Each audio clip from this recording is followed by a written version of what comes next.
إن الحمد لله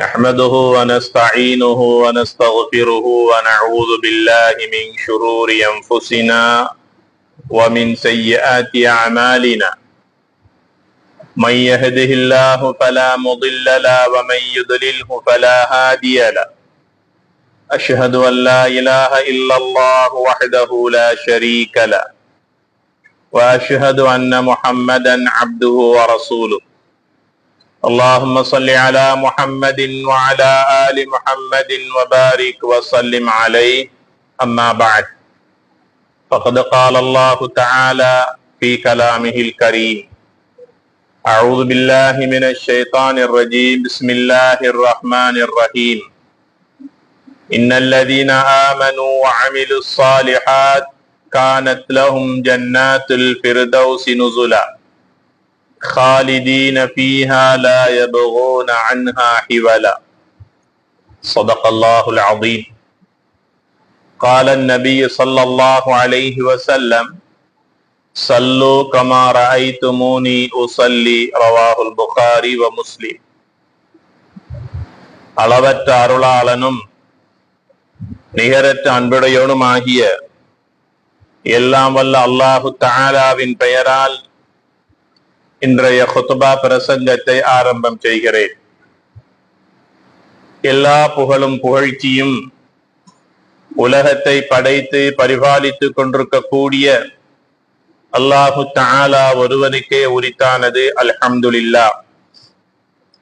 ஸலவாத்தும் சலாமும் எம் உயிரிலும் மேலான அன்னலம் கண்மணி நாயகம் ஸல்லல்லாஹு அலைஹி வஸல்லம் அவர்கள் மீதும் அவர்களுடைய வாழ்வை முழுமையாக பின்பற்றி நடந்த உத்தம சஹாபாக்கள், தாபிஈன்கள், தபஉ தாபிஈன்கள், முத்தகீன்கள், நல்லோர்கள் நம் அத்தனை பேரின் மீதும் எல்லாம் வல்ல அல்லாஹு தஆலாவின் சாந்தியும் சமாதானமும் மக்ஃபிரத்தும் உண்டாவதாக வேண்டியதன் பின்னால்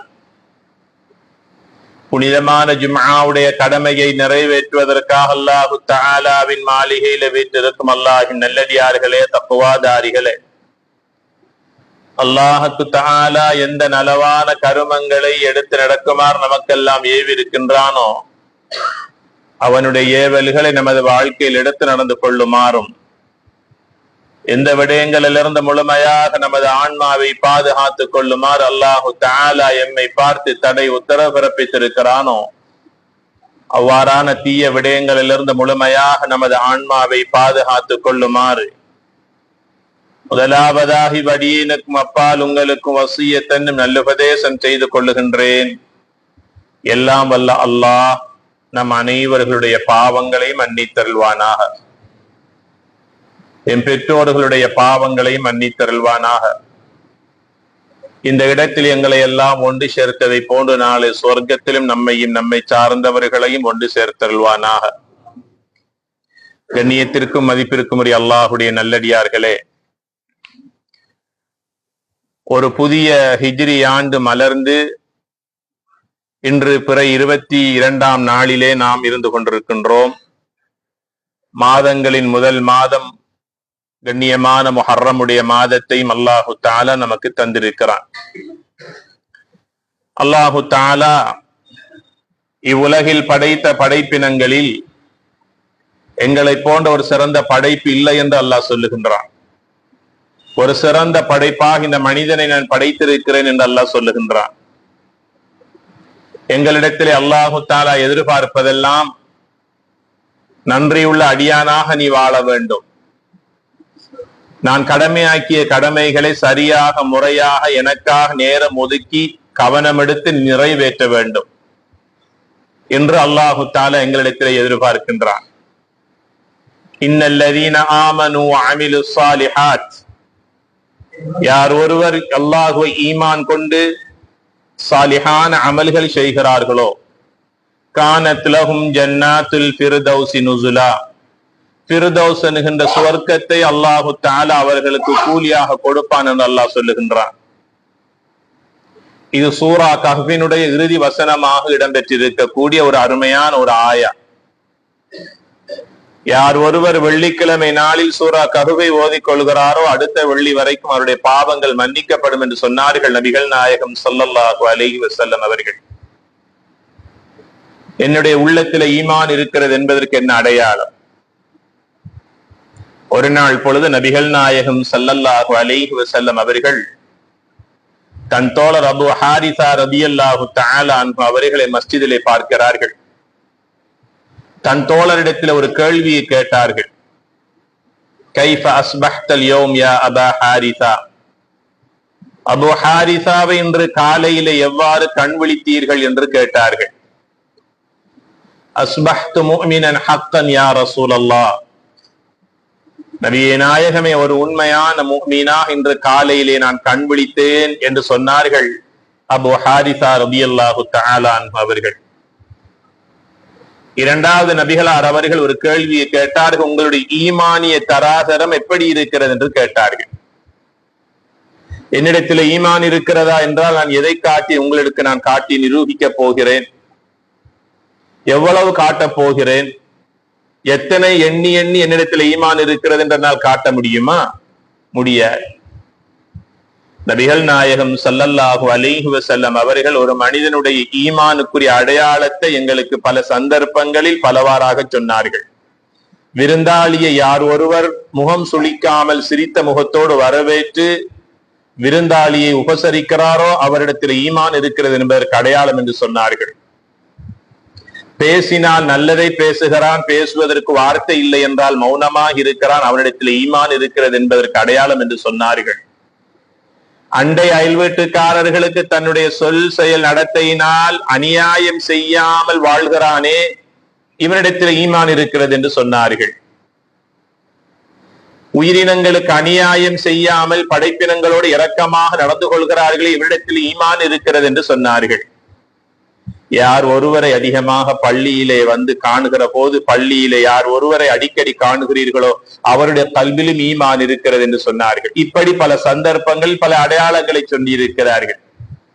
இவ்வளவு அடையாளங்களில் நான் எந்த அடையாளத்தை பெற்றிருக்கிறேன் என்பதை இந்த நேரத்தில் நாம் சிந்தித்து பார்க்க வேண்டும்.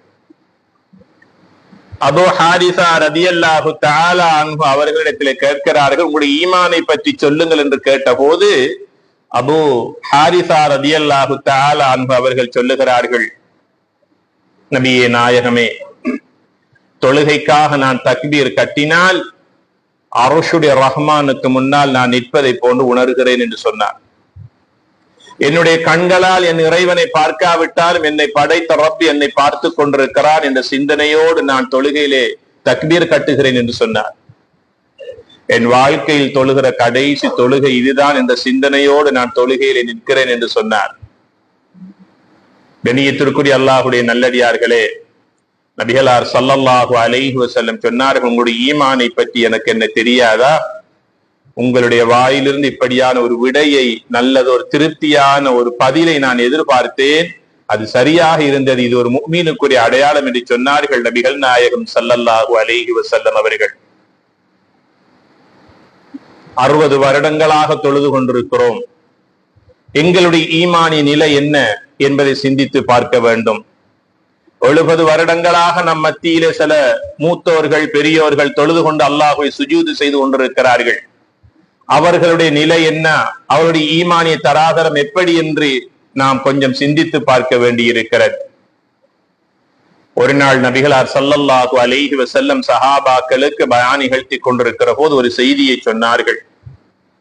ஒரு மனிதன் 60 வருடங்கள் தொழுவான், அவனுடைய ஒரு தொழுகை கூட ஏற்றுக்கொள்ளப்பட மாட்டார், அவனுடைய தலைக்கு மேலால் கூட உயர்த்தப்பட மாட்டார்.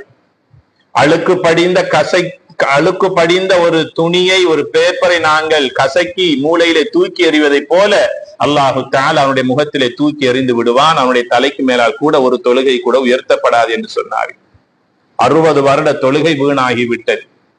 அது எந்த மனிதன் ஒழுங்காக உதுவெடுத்திருக்க மாட்டான், தொழுகையில் ஓத வேண்டிய ஓதல்களை முறையாக ஓதி இருக்க மாட்டான், ஒழுங்கான முறையிலே சுஜூது செய்திருக்க மாட்டான், ஒழுங்கான முறையிலே ருக்கூ செய்திருக்க மாட்டான், வெறுமனே தொழுகை என்ற ஒன்றை அசைவுகள் மூலமாக செய்திருப்பான், அதிலே ஒன்றும் கிடையாது. இப்படியான தொழுகையாளிகள் 60 வருடம் தொழுகையாளியுடைய தொழுகை வீணாகி விட்டது, அவனுடைய தலைக்கு மேலால் கூட உயர்த்தப்பட மாட்டாது, அல்லாஹ் கபூல் செய்ய மாட்டான் என்று நபிகளார் ஸல்லல்லாஹு அலைஹி வஸல்லம் சொன்னபோது சஹாபாக்கள் பயந்து போனார்கள். தொழுகை எப்படி தொழுவது நபியே நாயகமே? சல்லு கமா ரஅய்துமூனி உஸல்லி, நீங்கள் நினைத்தவாறு தொழுவது தொழுகை அல்ல, நான் தொழுவதை நீங்கள் எவ்வாறு உங்களுடைய கண்களால் கண்டீர்களோ அவ்வாறே நீங்களும் தொழுது கொள்ளுங்கள், அதுதான் சரியான தொழுகை என்று நபிகள் நாயகம் ஸல்லல்லாஹு அலைஹி வஸல்லம் சஹாபாக்களுக்கு சொன்ன ஹதீஸ் புகாரியிலும் முஸ்லிமிலும் பதிவு செய்யப்பட்டிருக்கிறது. ஆக நாம் தொழுகின்ற தொழுகையின் மூலமாக நாம் வெற்றி பெற்றோம், நாம் சொர்க்கவாதி என்று யாரும் திருப்திப்பட முடியாது. நம்முடைய தொழுகை நம்மை சொர்க்கத்தில் சேர்க்க வேண்டும் என்றுதான் நாம் தொழுகின்றோம். நரகத்தை விட்டும் நமது தொழுகை பாதுகாக்க வேண்டும் என்பதுதான் நம்முடைய எதிர்பார்ப்பு. ஆனால் தொழுகின்றவர்கள் எல்லாம் சொர்க்கம் நுழைகிறார்களா என்றால் இந்த ஹதீஸை பார்க்கிற போது அவர்களும் நரகத்திற்கு நுழையக்கூடியவர்களாக இருப்பார்கள். இதை அல்லாஹ் குர்ஆனிலே அதிகமாக சொல்லி காட்டக்கூடிய ஒரு வசனங்களில் ஒன்று ஃபவைலுன் லில் முஸல்லீன், சில தொழுகையாளிகளுக்கு நாசம் உண்டாகட்டும், கேடு உண்டாகட்டும். அல்லதீனஹும் அன் ஸலாத்திஹிம் சாஹூன், தொழுவார்கள் ஆனால் அதிலே பொடுபோக்காக இருப்பார்கள், கவனஈனமாக தொழுவார்கள், அலட்சியமாக தொழுவார்கள். இதா காமு காமு குசாலா, தொழுகைக்குரிய நேரம் வந்து விட்டால் தொழுகைக்காக சஃபிலே நிற்க வேண்டும் என்றால் சோம்பேறிகளை போல எழுந்து தொழுகைக்காக உற்சாகம் இல்லாமல் சுறுசுறுப்பு இல்லாமல் ஏதோ அந்த கடமையை நிறைவேற்ற வேண்டும் என்பதற்காக தொழுவார்கள். இவர்களுடைய தொழுகை அவர்களுக்கு கேடுதான்.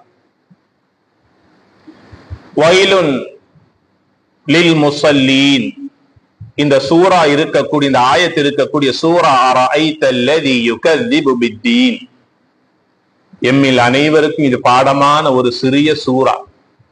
நம் பிள்ளைகள் நம்ம காதுக்கு கேட்க வீட்டிலே ஓதக்கூடிய ஒரு சூரா. இந்த சூரா இருக்கிறதே, இதனுடைய கருத்துக்களை புரிந்ததன் காரணமாக எத்தனையோ பல இமாம்கள், நம் முன் வாழ்ந்து சென்ற நல்லோர்கள் அரஐத்தல்லதி யுகذிபு பித்தீன் குர்ஆனுடைய ஆயத்தாக இருந்தாலும் ஓதுவதற்கு விரும்பவில்லை. ஏன் தெரியுமா? நபிகள் நாயகம் ஸல்லல்லாஹு அலைஹி வஸல்லம் சொன்னார்கள், கம் மின் காரிஇன் யக்ரஉல் குர்ஆன் வல் குர்ஆன் யல்அனு, எத்தனையோ மக்கள் குர்ஆனை ஓதுகிறார்கள், அதே குர்ஆன் அவர்களுக்கு சாபம் லஅனத் செய்கிறது என்று சொன்னார்கள் நபிகள் நாயகம் ஸல்லல்லாஹு அலைஹி வஸல்லம் அவர்கள். உதாரணத்திற்காக அலா லஅனத்துல்லாஹி அலல் ஸாலிமீன், அநியாயக்காரர்களுக்கு அல்லாஹ்வுடைய சாபம் உண்டாவதாக என்று அல்லாஹ் அல் குர்ஆனிலே சபிக்கின்றான். அந்த வசனத்தை ஓதிக்கொண்டு என்னோடு வேலை செய்தவர்களுக்கு நான் அநியாயம் செய்தால் அது எனக்கு வருமா இல்லையா? அலா லஅனத்துல்லாஹி அலல் காதிபீன், வாயை துறந்தாலே பொய் பேசுகிறார்களே அந்த பொய்யர்களுக்கு நாசம் உண்டாகட்டும் என்று அல்லாஹ் சொல்லுகிறான். அந்த வசனத்தை ஓதுகிற போது அது நான் வேறு யாருக்கும் ஓதவில்லை, எனக்காகவே என் தலையிலே நாசத்தை அள்ளி கொட்டி கொண்டுகின்றேன். அரஐத்தல்லதி நான் ஓதுகிறேன், அதில் ஓதுகின்றேன் ஃபவைலுன் லில் முஸல்லீன் என்று நான் ஓதுகிறேன், ஆனால் நான் ஒரு பொடுபோக்கான ஒரு தொழுகையாளி. சூரா ஃபாத்திஹா எனக்கு முறையாக ஓத தெரியாத ஒரு தொழுகையாளி, அத்தஹியாத் ஒழுங்காக ஓத தெரியாத ஒரு தொழுகையாளி, சிறுநீர் கழித்தால் முறையாக ஒழுக்கமாக சுத்தம் செய்ய தெரியாத ஒரு தொழுகையாளி, ஒரு பொடுபோக்கான ஒரு தொழுகையாளி. ஆக மொத்தத்தில் அரஐத்தல்லதியிலே வரக்கூடிய வயலுன் லில் முஸல்லீன் என்பது வேறு யாருக்குமல்ல, அது எனக்கே நான் அள்ளி கொள்ளக்கூடிய ஒரு சாபமான வார்த்தை. அதனால நம் முன்னால் வாழ்ந்த நல்லோர்களான உலமாக்கள், பெரியோர்கள், இமாம்கள் இந்த சூரா அல் மாஊன் அரஐத்தல்லதி யுகذிபு பித்தீன் என்ற சூராவை ஓதுவதற்கு பயந்தார்கள். நடுக்கத்தினால் அந்த சூராவை ஓதாமல் விட்டு விட்டார்கள். கண்ணியத்திற்குரிய அல்லாஹ்வுடைய நல்லடியார்களே, நம்முடைய ஈமானிய தராதரம் என்ன? நான் யார்? எதற்காக இந்த உலகத்திலே நான் பிறந்து வளர்ந்து கொண்டிருக்கிறேன், வாழ்ந்து கொண்டிருக்கிறேன்? என்னுடைய முடிவு என்ன? மரணத்திற்கு பிறகு நாளை மறுமையில் என்னுடைய நிலை என்ன? அதற்கு நான் என்ன தயாரித்து வைத்திருக்கிறேன் என்பதை பற்றி நாம் சிந்திப்பதற்கு தவறி விடுகின்றோம். நான் சில விஷயங்களை உங்களிடத்திலே பேச காத்திருக்கிறேன். அதற்கு தயாராக இருக்கின்றேன். அது வேறு யாருக்கும் அல்ல, தொழுகின்ற தொழுகையாளிகளுக்குத்தான். தொழாதவர்களுக்கான பயான் அல்ல. தொழுகின்ற எம்மிடத்திலே காணப்படுகின்ற தவறுகள் என்ன, நம்முடைய தொழுகைகள் சரிதானா முறைதானா என்பதை கொஞ்சம் மீள் பரிசீலனை செய்து திருத்திக் கொள்வதற்கான ஒரு பயானாக இன்றைய பயானை நான் தயாரித்திருக்கிறேன். அவதானமாக கேட்டுக்கொண்டால் உங்களுக்கு பயனளிக்கும். கேட்ட விடயங்களை அமானிதமாக உங்களுடைய மனைவிக்கும் சொல்லிக் கொடுங்கள், உங்கள் பிள்ளைகளுக்கு சொல்லிக் கொடுங்கள். இன்று நீங்கள் செய்கின்ற தவறு உங்களுடைய பிள்ளைகளுடைய பரம்பரையை பாதித்து விடக்கூடாது. வீட்டிலே அதிகமாக பயான் நிகழ்ச்சிகளை கேட்காமல் வீட்டு வேலையிலே மூழ்கியிருக்கின்ற உங்களுடைய மனைவியினுடைய தொழுகைக்கு அது பாதிப்பை ஏற்படுத்திவிடக் கூடாது. ஆகையினால் அமானிதமாக எடுத்துச் செல்லுங்கள் என்ற விடயத்தை நான் உங்களுக்கு சொல்லுகிறேன். நபிகளார் ஸல்லல்லாஹு அலைஹி வஸல்லம் அவர்கள் தொழுகைக்காக தன்னை உள்ளத்தினாலும் உடலினாலும் உடையினாலும் தயார்படுத்திக் கொள்ளுவார்கள். உள்ளத்தினால் எவ்வாறு தயார்படுத்துவார்கள்? அதிகமாக இஸ்திக்ஃபார் செய்வார்கள். கண் பார்த்திருக்கும், காது கேட்டிருக்கும், மனித உள்ளம் சிந்திக்க கூடாதவைகளை சிந்தித்திருக்கும், ஏதோ ஒன்று உள்ளத்திலே நடைபெற்றிருக்கும், பாவத்திலே ஒரு கரை படிந்திருக்கும். அதனால் அஸ்தக்ஃபிருல்லாஹ் அஸ்தக்ஃபிருல்லாஹ வ அதூபு இலைஹ் கல்பை பரிசுத்தப்படுத்திக் கொள்ளுவார்கள்.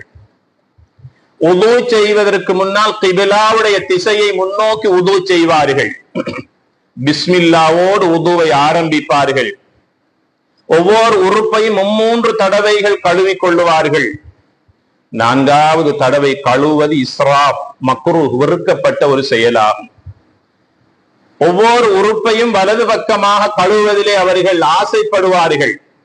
3 தடவைகளுக்கு மேலால் கழுவுவதை வெறுத்தார்கள். உது செய்து முடித்ததற்கு பிறகு கிபிலாவை முன்னோக்கி அஷ்ஹது அல்லா இலாஹ இல்லல்லாஹு வஹ்தஹு லா ஷரீக லஹ் வ அஷ்ஹது அன்ன முஹம்மதன் அப்துஹு வ ரசூலுஹு அல்லாஹும்ம ஜஅல்னி மினத் தவ்வாபீன் வஜஅல்னி மினல் முத்தஹிரீன் ஓதிக் கொள்ளுவார்கள். ஒரு நாள் பொழுது இப்னு உமர் ரலியல்லாஹு தஆலா அன்ஹு அவர்கள் மஸ்ஜிது நபவியின் முற்றத்திலே நடந்து சென்று கொண்டிருக்கிற போது மதீனத்துடைய மண்ணிலே சில அப்துல்லாக்கள் வாழ்ந்தார்கள். அப்துல்லா இப்னு மஸ்ஊத், அப்துல்லா இப்னு உமர், அப்துல்லா இப்னு அப்பாஸ், இப்படி சில அபாதிலாக்கள் மதீனத்துடைய மண்ணிலே வாழ்ந்தார்கள். அந்த அப்துல்லாக்களோடு நபிகளார் அவர்கள் சரியான ரொம்ப இரக்கமாக நெருக்கமான உறவை வைத்திருந்தார்கள். அப்துல்லா இப்னு உமர் ரலியல்லாஹு அன்ஹு அவர்களை பார்த்து சொன்னார்கள், சுவனத்தினுடைய 8 கதவுகளும் உங்களுக்கு திறக்கப்பட வேண்டும் என்ற ஆசை உங்களுடைய கல்வில இருக்கின்றது என்றால் உது செய்ததற்கு பிறகு ஷஹாதா கலிமாவை ஓதிக் கொள்ளுங்கள் என்று சொன்னார்கள். அஷ்ஹது அல்லா இலாஹ இல்லல்லாஹு வஹ்தஹு லா ஷரீக லஹ் வ அஷ்ஹது அன்ன முஹம்மதன் அப்துஹு வ ரசூலுஹு ரவாஹு முஸ்லிம். 2ஆம் கலிமா ஷஹாதாவை உதுவுக்கு பிறகு ஓதிக்கொண்டால் சுவனத்தின் 8 கதவுகளும் அவருக்காக திறக்கப்படும். அவர் விரும்பின வாசலினூடாக உள்ளே நுழையலாம் என்று சொன்னார்கள் நபிகளார் ஸல்லல்லாஹு அலைஹி வஸல்லம் அவர்கள். இப்படி எங்களுடைய உது இருக்கிறதா? முகத்தை கழுவுகிற போது கண்களால் செய்த பாவங்கள் அந்த நீர் சொட்டி எவ்வாறு சொட்டி சொட்டாக கரைந்து ஓடுகிறதோ கண்களால் செய்த பாவங்கள் அனைத்தும் மன்னிக்கப்படும் என்று சொன்னார்கள். ஒவ்வொரு உறுப்பை கழுவுகிற போது அவைகள் மூலமாக செய்த பாவங்கள் கரைந்தோடுகின்றன என்று சொன்னார்கள். உது எடுத்ததற்கு பிறகு துஆவை ஓதியதற்கு பிறகு நபிகளார் ஸல்லல்லாஹு அலைஹி வஸல்லம் அவர்கள் தொழுகைக்காகவே பிரத்யேகமான ஆடைகளை வைத்திருந்தார்கள். ஒரே ஆடையோடு மார்க்கெட் செல்ல மாட்டார்கள். ஒரே ஆடையோடு மனைவிமார்களுடைய வீடுகளுக்கு சென்று அதே ஆடையோடு தொழுகைக்கு வர மாட்டார்கள். எங்கெங்கெல்லாம் பல பேரை சந்திப்பார்கள். அவர்கள் உள்நாட்டுக்காரர்களாக இருக்கலாம், வெளிநாட்டுக்காரர்களாக இருக்கலாம், முஸ்லிம்களாக இருக்கலாம், சகோதர மதத்தை சார்ந்தவர்களாக இருக்கலாம். தகுதிக்கு ஏற்றாற் போல ஆடை அணிந்து அவர்களை முகம் கொடுக்கக்கூடியவர்களாக நபிகளார் ஸல்லல்லாஹு அலைஹி வஸல்லம் அவர்கள் வாழ்ந்திருக்கிறார்கள். ஏழைதான், வாழ்வெல்லாம் எளிமைதான், வறுமையில் தான் அவருடைய வயிறும் வாயும் ஒட்டி போய் காய்ந்து போய் இருந்தது. ஆனால் சமூக அந்தஸ்தோடு அவர்கள் வாழ்ந்து கொண்டிருந்தார்கள். சமூக அந்தஸ்தை பேணினார்கள். யாரோடு எப்படி என் நிலையில் யாரை முகம் கொடுக்க வேண்டும் என்ற அந்த தைரியத்தில் தன்னுடைய உள்ளத்தையும் தன்னுடைய உடலையும் தயார்படுத்தி வைத்திருந்தார்கள். நபிகளாருடைய உடையை பார்க்கிற போது அப்போதுதான் முதலாக கண்டவர்கள் பார்த்தவர்கள் யோசிப்பார்களாம், நபிகளார் அவர்கள் அந்த அளவுக்கு பெரும் வசதியோடும் வாய்ப்போடும் வாழக்கூடிய ஒரு செல்வந்தராக இருக்கிறார். அவரிடத்திலே வீசுகின்ற நறுமணத்தை சுவாசிக்கின்ற போது இதைவிட பெரும் கஸ்தூரி வாடையுள்ள நறுமணம் இல்லை என்று யோசிக்கிற அளவுக்கு நல்ல நறுமணங்கள் அத்தர்களை பூசிக்கொள்ளுவார்கள். கண்ணியத்திற்குரிய அல்லாஹுடைய நல்லடியார்களே, உது எடுத்ததற்கு பிறகு தொழுகைக்காகவே பிரத்யேகமான நல்ல ஆடைகளை அணிந்து முடித்ததற்கு பிறகு வீட்டிலிருந்து வெளியே வருகிற போது பள்ளி படியை மிதிக்கின்ற வரைக்கும் ஒரு துஆவை ஓதிக்கொண்டு வருவார்கள். அல்லாஹும்ம ஜஅல் ஃபீ கல்பி நூரா வஃபீ லிசானி நூரா வஃபீ ஸம்இ நூரா வஃபீ பஸரி நூரா வமின் அமாமி நூரா வமின் خلفி நூரா வஅன் யமீனி நூரா وعن شمال نورا ومن فوق نورا ومن تحت نورا اللهم زدني نورا اللهم اعطني نورا رواه البخاري ومسلم. இந்த துஆவை சொல்லுகிற போது பல பேருக்கு சிந்தனை யோசனை,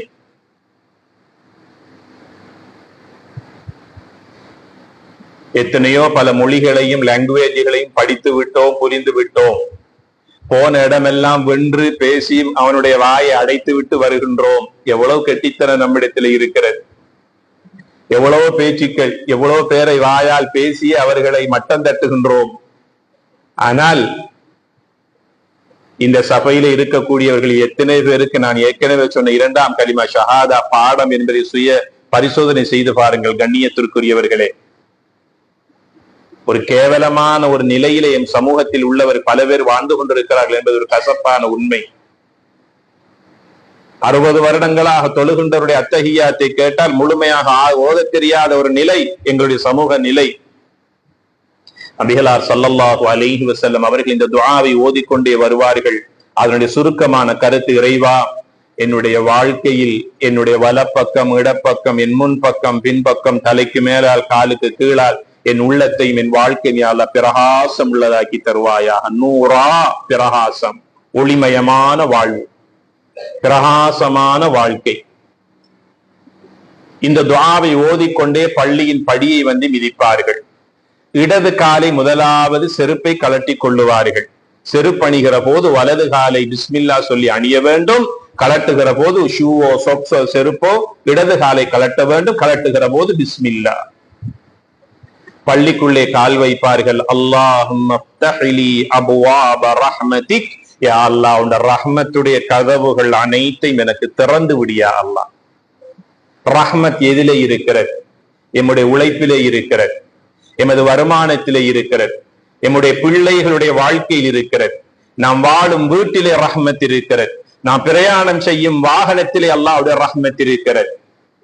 போதும் என்ற மனம், கொஞ்சமாக வருமானம் வந்தாலும் போதுமான வாழ்க்கை, அல்லாஹ்வுடைய ரஹ்மத். நபிகளார் ஸல்லல்லாஹு அலைஹி வஸல்லம் சொன்னார்கள், நாளை மறுமை நாளில் என்னுடைய ரஹ்மத்து யாருக்கு கிடைக்கிறதோ அவர்கள் மாத்திரமே சொர்க்கம் நுழைவார்கள் என்று சொன்னார்கள். நபியே நாயகமே, உங்களுடைய நிலை, எனக்கும் அல்லாஹ்வுடைய ரஹ்மத்து தான் தேவை என்று சொன்னார்கள். என் உம்மத்தில் இருக்கக்கூடிய யாரும் அல்லாஹ்வுடைய ரஹ்மத்தை விட்டும் தூரமாகிவிடக் கூடாது என்பதற்காக இந்த துஆவை எங்கள் மீது சுன்னாவாக எங்களுக்கு சொல்லி தந்தார்கள். பள்ளிக்குள் நுழைகிற போது அல்லாஹும்ம ஃப்தஹ்லி அப்வாப ரஹ்மத். அன்றைய நாளிலே நீங்க வீட்டுக்கு திரும்பி செல்லுகிற போது நஷ்டமடைந்தவர்களாக, கவலையோடு, துக்கத்தோடு, இன்றைய நாள் ஒன்றும் கிடைக்கவில்லையே என்ற நிலை உங்களுக்கு வராது. வறுமை வராது, வறட்சி வராது, உங்களுக்கு எந்த பஞ்சமும் உங்களை முகம் கொடுத்து கூட பார்க்க மாட்டார். ஏனென்றால் அல்லாஹ்வுடைய படியில் வைத்து, அல்லாஹ்வுடைய வீட்டு வாசலில் வைத்து ஒருவரிடத்திலே, ஒரு மனிதனிடத்திலே எவ்வளவுதான் உதவி கேட்டாலும் அவன் சில இடங்களில், கண்ட இடங்களில் தராவிட்டால், அவன் வீட்டு வாசலுக்கு போய் உதவி கேட்டால் அவன் தருவானா இல்லையா? அல்லாஹ்வுடைய வீட்டின் வாசப்படியில வைத்து அல்லாஹ்வுடைய ரஹ்மத்தை நாம் கேட்கிறோம். அல்லாஹும்ம ஃப்தஹ்லி, பள்ளிக்குள்ள போயிட்டும் அல்ல, பள்ளியின் வாசப்படியில் வைத்து அல்லாஹுடைய மாளிகை அல்லாஹுடைய வீட்டு வாசலில் வைத்து அல்லாஹும்ம ஃப்தஹ்லி அப்வாப ரஹ்மத்திக, இறைவா நான் உனக்காகவே வந்திருக்கிறேன், உன் வீட்டுக்காகவே வந்திருக்கிறேன், உன் கடமை நிறைவேற்றுவதற்காகவே வந்திருக்கிறேன், எனக்காக உன்னுடைய பரக்கத்துடைய ரஹ்மத்துடைய கதவை திறப்பாயா? எனக்கு திறக்காமல் வேறு யாருக்கு அல்லாஹ்வுடைய ரஹ்மத்தை அல்லாஹ் கொட்டி கொடுக்க போகிறான்? அல்லாஹ் யாருக்கு அதை திறக்க காத்திருக்கிறான்?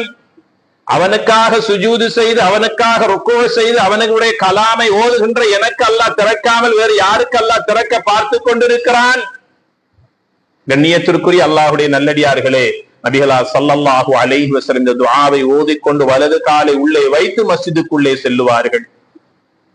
தொழுகை அல்லாத நேரமாக இருந்தால் பள்ளிக்குரிய 2 ரக்காத் காணிக்கையை தொழுவார்கள். தொழுமாறு எங்களுக்கு ஏவினார்கள்.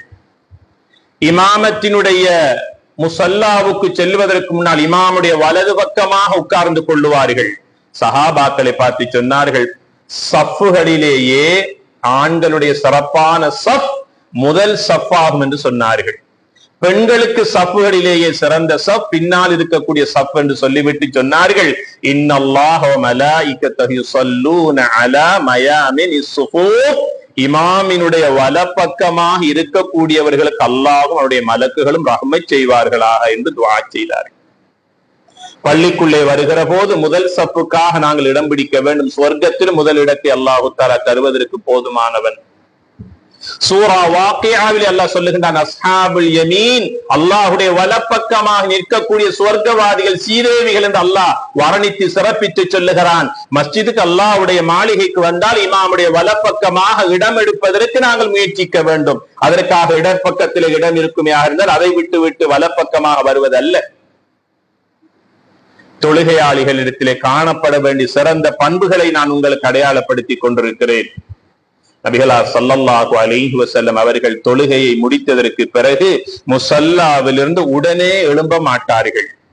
உடனே எழும்பக்கூடிய 3 நன்மைகளை இழந்து விடுகிறான் என்று சொன்னார்கள். முதலாவது, மலக்குமார்களுடைய 2 துஆ அவனுக்கு கிடைப்பதில்லை.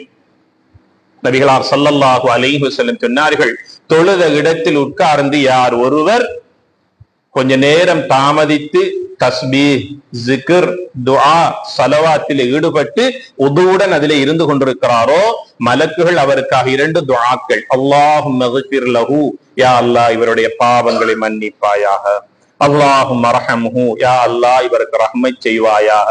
இந்த துஆவை மலக்குகள் தொழுத மனிதர் அந்த இடத்தில் உட்கார்ந்திருக்கும் வரைக்கும் கேட்டுக்கொண்டே இருப்பார்கள். ஆக யார் ஒருவர் சலாம் கொடுத்ததோடு எழுந்து ஓடுகிறார்களோ இந்த 2 துஆவையும் அவர் தவற விட்டு விட்டார். 3வது அவன் இழக்கக்கூடிய நன்மைகள் என்ன தெரியுமா? நபிகளார் ஸல்லல்லாஹு அலைஹி வஸல்லம் சொன்னார்கள், தொழுகைக்கு பிறகு சுப்ஹானல்லாஹ் 33 தடவைகள், அல்ஹம்துலில்லாஹ் 33 தடவைகள், அல்லாஹு அக்பர் 34 தடவைகள் ஓதிக்கொண்டால் கடல் நுரையை விட அதிகமான பாவங்கள் செய்தாலும் மன்னிக்கப்பட்ட நிலையிலே அவன் அந்த இடத்திலிருந்து எழுந்து செல்கிறான் என்று சொன்னார்கள். 2வது சொன்னார்கள், அவன் துன்யாவிலும் ஆখিরাவிலும் நஷ்டமடைய மாட்டான் என்று சொன்னார்கள் ஸல்லல்லாஹு அலைஹி வஸல்லம் அவர்கள். தொழுதற்கு பிறகு இந்த ஆதாபுகள், இந்த ஒழுக்கங்களை நம்முடைய வாழ்க்கையில் எடுத்துக்கொள்ள வேண்டும். ஸல்லல்லாஹு அலைஹி வஸல்லம் அவர்களுடைய அழகான ஒரு வாழ்க்கை தான் இவ்வாறாக தொழுகைக்காக தன்னை தயார்படுத்தி கொண்டு தொழுகைக்காக வருவார்கள். கண்ணியத்திற்குரிய அல்லாஹ்வுடைய நல்லடியார்களே, தொழுகையிலே ஏற்படக்கூடிய சில தவறுகள் எங்களுடைய வாழ்க்கையில இருக்கத்தான் செய்கிறது. அது என்ன தெரியுமா? தொழுகின்ற போது இமாமோடு ஜமாஅத்தோடு தொழுகின்ற போது இமாமை முந்திக் கொண்டு ருக்கூஇலிருந்தும் சுஜூதிலிருந்தும் தலையை உயர்த்துவது. இமாம் ருக்கூவுக்கு செல்வதற்கு முன்னால், சுஜூதுக்கு செல்வதற்கு முன்னால் மாமூம்கள் முந்திக் கொண்டு செல்லுவது. நபிகளார் ஸல்லல்லாஹு அலைஹி வஸல்லம் சொன்னார்கள், இமாமை முந்திக் கொண்டு யார் ஒருவர் தன் தலையை உயர்த்துகிறாரோ அவருடைய முகத்தை அல்லது அவருடைய தலையை அல்லது அவருடைய உடம்பை அல்லாஹ் கழுதையின் முகமாக, கழுதையின் தலையாக, கழுதையின் உடம்பாக மாற்றி அமைப்பதை அவன் பயப்படக்கூடாதா? ஸல்லல்லாஹு அலைஹி வஸல்லம் கடுமையான தொனியிலே எச்சரிக்கை செய்தார்கள். தனித்து தொழுவதை விட ஜமாஅத்தோடு தொழுகிற போது எல்லா நிலைகளிலும் இமாமை பின்பற்ற வேண்டும். இமாம் எப்போது அல்லாஹு அக்பர் என்று சொல்லுகிறாரோ அந்த சப்தத்தை கேட்டதற்கு பிறகு மாமூம்கள் செயல்பட வேண்டும்.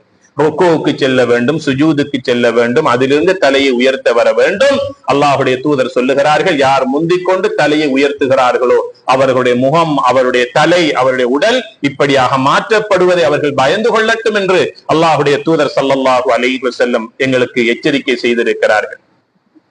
பொறுமையாக தொழுகையிலே நாம் ஈடுபட வேண்டும். நாம் தொழுகின்ற தொழுகையிலே ஃபர்லான ஓதல்களும் உள்ளன, சுன்னத்தான ஓதல்களும் உள்ளன. சுன்னத் ஒன்று விடுபட்டால் தொழுகைக்கு எந்த பாதிப்பும் இல்லை. ஃபர்ல் ஒன்று விடுபட்டால் அவனுடைய தொழுகையை ஏற்றுக்கொள்ளப்பட மாட்டார். ஆக தொழுகையில் ஓத வேண்டிய ஃபர்லான ஓதல்கள் மொத்தம் 5. அதில் முதலாவது ஆரம்ப தக்பீர் அல்லாஹு அக்பர் என்று வாயால் ஒவ்வொருவரும் சொல்ல வேண்டும். சொல்லுகின்ற போது நாவு அசைய வேண்டும், அவனுடைய 2 உதடுகளும் அசைய வேண்டும். ஆரம்ப தக்பீரை வாயால் சொல்லி தக்பீர் கட்டுவது ஃபர்து, சுன்னா அல்ல, ஃபர்து. இரண்டாவது சூரா ஃபாத்திஹாவை பிஸ்மியுடன் சரியாக முறையாக ஓதிக்கொள்ள வேண்டும்.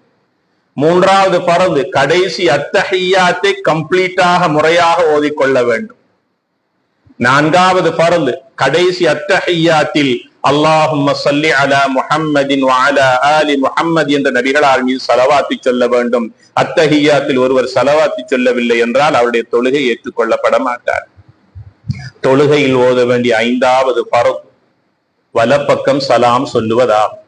ஆக மொத்தத்தில் இந்த 5 ஃபர்லான ஓதல்களும் ஒரு தொழுகையாளி தொழுகையில் ஓத வேண்டிய ஃபர்துகள் என்பதை ஓதி அவர்கள் விளங்கி ஓதிக்கொள்ள வேண்டும். கண்ணியத்திற்குரிய பெருமக்களே, இறுதியாக ஒரு ஹதீஸை கூறி முடிவுரைக்கு வருகிறேன். நபிகளார் ஸல்லல்லாஹு அலைஹி வஸல்லம் சொன்னார்கள், ஒரு மனிதன் தொழுகின்ற போது அவனுடைய உடம்பில் சில தொழுகையின் அடையாளங்கள் வரும். நெற்றியிலே சுஜூதின் அடையாளங்கள், 2 முழங்கால்களில் அடையாளங்கள். இவ்வாறாக அத்தஹிய்யாத்திலே உட்கார்ந்து சில கால்களில், சில மடிப்புகளில், கரண்டையில் சில அடையாளங்கள். இது தொழுகையாளிகளுடைய உடம்பிலே இருக்கக்கூடிய சில தழும்புகள், சில அடையாள சின்னங்கள். சீதேவிகள் அவர்கள், சொர்க்கவாதிகள் என்பதை இந்த உலகத்துக்கு தங்களை அடையாளப்படுத்தக்கூடிய நல்லோர்கள் அவர்கள். நபிகளார் ஸல்லல்லாஹு அலைஹி வஸல்லம் சொன்னார்கள், யார் ஒருவருடைய சுஜூதினுடைய நெற்றியிலே சுஜூது செய்த அடையாளம் இருக்கிறதோ அந்த சுஜூது செய்த உறுப்புகளை நரகம் தீண்டுவதை அல்லாஹ் நரகத்துக்கு ஹராம் ஆக்கி விட்டான் என்று சொன்னார்கள் நபிகள் நாயகம் ஸல்லல்லாஹு அலைஹி வஸல்லம் அவர்கள். சஹாபாக்களை பார்த்து அல்லாஹ் சொன்னான், சீமாஹும் ஃபீ வுஜூஹிஹிம் மின் அஸரி சுஜூத். அருமை தோழர்களான சஹாபாக்கள் அதிகமாக சுஜூதிலேயே அவர்களுடைய காலங்களை, நேரங்களை கழித்தவர்கள். எத்தனை பல தேவைகள் இருந்தாலும் சுஜூதிலேயே ரப்பிடத்திலே முறையிடக்கூடிய அந்த சஹாபாக்களை பார்த்து அல்லாஹ் சொன்னான், சீமாஹும் ஃபீ வுஜூஹிஹிம் மின் அஸரி சுஜூத். அவர்களுடைய நெற்றியெல்லாம் சுஜூதினுடைய அடையாளமாக அப்படியே காய்ந்து போய் இருக்கும் என்று அல்லாஹ் சொல்லி காட்டுகின்றான். ஆக கண்ணியத்திற்குரிய பெருமக்களே, சுஜூதினுடைய உறுப்புகள் மொத்தம் 7. நெற்றியும் மூக்கும் நிலத்தில் வைக்கப்பட வேண்டும். யார் ஒருவர் சுஜூது செய்கிற போது மூக்கு நிலத்தில் படவில்லையோ அவருடைய சுஜூது ஏற்றுக்கொள்ளப்படுமா என்றதிலே பல கேள்விகள் உண்டு. நெற்றியை வைக்கிற போது மூக்கும் நிலத்திலே வைக்கப்பட வேண்டும். 2 உள்ளங்கைகள் நேராக இருக்க வேண்டும். 2 முழங்கால்கள், 2 கால் பெரு விரல்கள் நிலத்திலே குற்றி வைக்கப்பட வேண்டும். சுஜூதி செய்கிற போது தாமதித்து வந்தால் பாருங்கள், சில மக்கள் சுஜூதி செய்வார்கள், அந்த தொழுகையாளிகள் காலை உயர்த்தி கொண்டிருப்பார்கள். இவருடைய தொழுகை ஏற்றுக்கொள்ளப்பட மாட்டார். ஆக பெருமக்களே, கண்ணியத்திற்குரிய சகோதரர்களே, தொழுகையாளிகளுக்காகவே இந்த தவறுகளை நான் உங்களுக்கு சுட்டி காட்டினேன். இவைகள் இனிமேலும் எங்களுடைய வாழ்க்கையில் இடம்பெறக்கூடாது. நடந்தவைகள் கடந்தவைகளாக இருக்கட்டும். எதிர்வருகின்ற காலங்களில் எங்களுடைய தொழுகை உயிரோட்டம் உள்ள தொழுகையாக ஆக்கிக் கொள்ளுவோம். கேட்ட விடயங்களை நாம் மற்றவர்களுக்கு சொல்லி அவர்களுடைய திருத்தத்திற்கு, மாற்றத்திற்கு நாங்கள் ஆளாகி விடுகின்ற போது நிச்சயமாக சத்தியமாக அது எங்களுடைய மறுமைக்கு அது பிரயோஜனம் தரும். எல்லாம் வல்ல ரஹ்மான் நம் அனைவருடைய பாவங்களை மன்னித்தருள்வானாக, என் குற்றம் குறைகளை பொறுத்தருள்வானாக, நோய்களிலும் நம் அனைவர்களை பாதுகாப்பானாக, நோயாளிகளுக்கு உடல் ஆரோக்கியத்தை கொடுத்து மௌத்தானவர்களுடைய கபர்களை சொர்க்கத்தின் பூஞ்சோலி ஆக்கி வைப்பானாக. எங்கள் அனைவர்களையும் கபூல் செய்வாயாக. கடந்த காலங்களை விட எதிர்வருகின்ற காலம் நமக்கும் நம் நாட்டவருக்கும் முழு சர்வதேச முஸ்லிம் சமூகத்தினருக்கும் விமோசனம் உள்ள பிரகாசம் உள்ள காலமாக்கி தருவானாக. திடீர் மௌத்திலிருந்து நம் அனைவர்களையும் யா அல்லாஹ் நீ பாதுகாப்பாயாக. வ ஆகிரு தஅவானா அனில் ஹம்துலில்லாஹி ரப்பில் ஆலமீன்.